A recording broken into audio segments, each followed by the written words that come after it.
അഴീക്കോട് കടലിൽ നിന്ന് തലയില്ലാത്ത പുരുഷന്റെ മൃതദേഹം ലഭിച്ചു.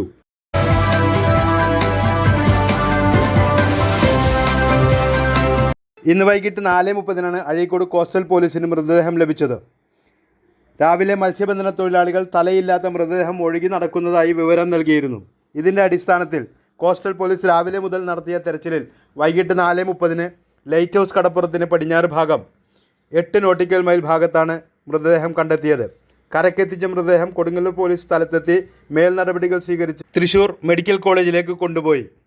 4 ദിവസം മുമ്പ് തളിക്കുളം കടലിൽ കപ്പലുകൾ തള്ളി നീക്കുന്ന തഗ്ഗിൽ ജോലി ചെയ്യുന്ന ഗുജറാത്ത് സ്വദേശി വീണ് കാണാതായിട്ടുണ്ട്. ഇയാളുടെ ബന്ധുക്കൾ ഗുജറാത്തിൽ നിന്ന് തൃശ്ശൂരിലേക്ക് പുറപ്പെട്ടിട്ടുണ്ടെന്ന് പോലീസ് പറഞ്ഞു.